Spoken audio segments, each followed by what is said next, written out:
But Emre, a good hair transplant, what is a good hair transplant? What should a patient expect to see? A good hair transplant, in my opinion, means a couple of things.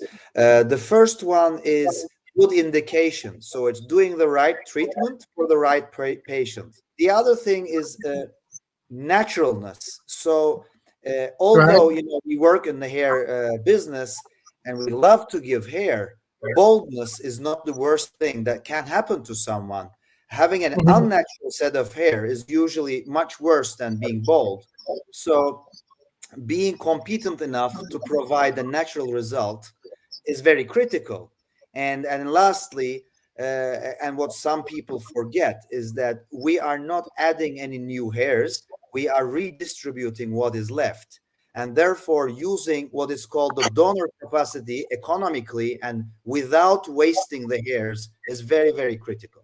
And why do you think that we're seeing so much of these bad results, today? Why is that occurring in your own countries or in your own backyard in Cincinnati and Turkey and Egypt? Dr. Karadeniz, you're in Turkey where more hair transplants are done probably in any place in the world. Why are we seeing so much of these problems?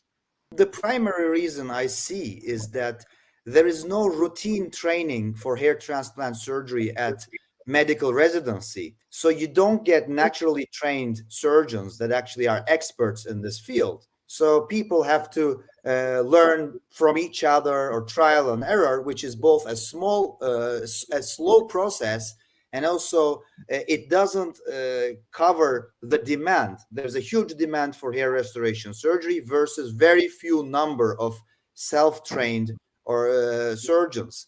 So then we get what I call the fake market, or what we call the Right. ghost market, and then we get newly graduated doctors employed to oversee a team of what we call technicians who have absolutely no training themselves as well. And so we have a hair transplant, but in reality, it's a ghost hair transplant. It's empty, and there's no real know-how involved in this. So the average quality decreased over the years due to that.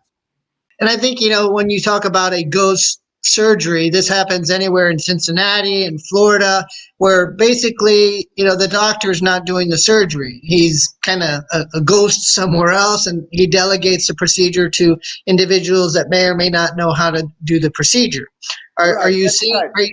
Yeah. Yeah, I would like to add there that delegation is a huge problem, but together with that, ghost surgeons that are not just ghosts because they delegate, but they're also ghosts because they absolutely have no experience and knowledge. So there's also a frequent mistake that patients have started to learn over the years that they should fight against delegation and look for a surgeon, but they don't yet fully understand that they could be actually hit by a ghost surgeon. So there is a surgeon, but this surgeon actually has absolutely no training and no experience. Let's talk about some of these red flags. Let's talk about, let's each describe one of the red flags that are in your country, in your areas. Like if you see this or you hear this, that's a red flag. So give us some red flags that are occurring in your country. Some more of those red flags is like if they, you may see a doctor, like they put 5 no-name doctors on the front of the website, and usually you see this picture with the arms like this and side by side. Yeah, so you see that, that's a red flag. If the doctor's doing that and you have 5, 6 of those doctors together, see how likely is it to actually find 6 well-trained doctors in the same clinic. So that's another red flag, but it's a hidden one. Another one is, So they advertise a doctor and they advertise 6 of them, but they're not going to be there. yeah, and even if they are, they have absolutely no knowledge, so they'll just be there but nothing else. So Okay. another red flag is like they have excellent before and after pictures, thousands of them that are, at a professional would easily tell that these cannot be achieved. They're too good to be true, and they're like played, photoshopped pictures. Another Right. one is thousands of 5-star reviews, tens of thousands of reviews. We all know that no matter how well you practice, you're going to get a mixture of reviews. Some Sure. of them complaining, most of them happy, but Right. never 100%. So if you Hmm. have, you see like so many of those reviews, tens of thousands of, and all 5-star, you have to understand these companies have a review team just to manage those reviews. And with the Fight to Fight campaign, are you seeing, are you seeing that patients are, Shady, you mentioned it in Egypt, patients are asking you who's going to do the surgery.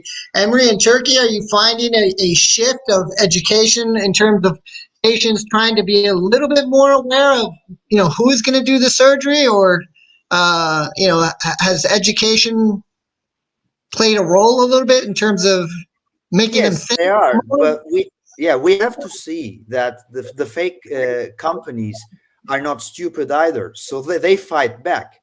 So they adapt to the situation. So like in the last maybe 5-6 years, patients started asking about, where's the doctor? Is the doctor going to be involved in my surgery? So they quickly adjusted and found these ghost surgeons so they can like stick in the room so the surgeon can kind of walk around, accommodate the patient so they feel there is this surgeon.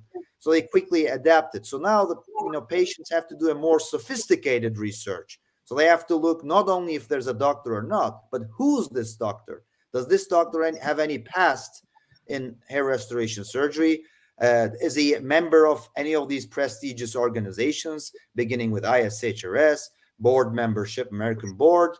And are they attending scientific meetings? Are they doing any publications? So they have to start looking even deeper, because now the fake clinics are also getting stronger, and oftentimes patients look at these superficial marketing, before and after pictures, how actively social media is used, reviews, but these fake clinics oftentimes cover up these areas, and even much better than real clinics. So they can get it much better than real surgeons get it. So patients have to now be active and actually see behind that marketing, which is not so easy. And ISHRS, as usual, will have an active role in helping patients see behind those curtains. Now, we mentioned a couple things about the role of the physician and the role of the technician. So let's talk about, what is the role of the technician in hair transplantation surgery versus what the physician should do. So let's comment a little bit about that. Emery, if you want to make a couple comments about that. Yeah, so typically, I mean, if we're talking about any type of surgery, and it doesn't have to be hair restoration surgery, if you're doing incisions, cuts on the human body, it has to be a surgeon. So there's no doubt about that. There are some, buts and ifs, but this is the general Right, thing I'd like to say. There are some evolvements in how it's practiced in the world. So we right. may have to adapt to those as well. But the classical knowledge we need to emphasize here is that incisions, surgeon. And in Turkey, where I practice, I have to add that actually, although they're not always applied strictly, laws are quite clear and strict. And in Hmm. Turkey, you can't even call a medical doctor surgeon unless they have surgical training. So I see Right, oftentimes in black market clinics claiming surgeon, or like saying hair transplant surgeon, with absolutely no training, with a doctor never even holding a scalpel in his hand. right. So that's how I would like to summarize it. Emery, any final comments? Yeah, my last comment would be to just remind once again that the Fight the Fight campaign, fighting the fraudulent and fake clinics, is for the patient's benefit.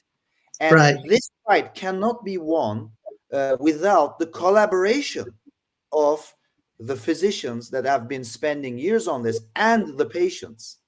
So you can't do right. it against the patient. It has to be done together. So the patients, with the help of our organization, with the help of the education we provide, I recommend and encourage patients taking an active role, and kind of trying to see behind the curtains and doing their research, and always thinking, when they see this marketing, when they do their research, always important is who's saying it, not just what is said, but who's saying it. And as you correctly Exactly. state, that question can be answered to an important context by checking membership, CVs, past attending of the medical meetings, scientific activities, and education. Well, I think that summarizes it very well. So I thank you all for joining us today to help educate patients on November 11th, 11/11, on the World Hair Transplant Repair Day. Thank you very much.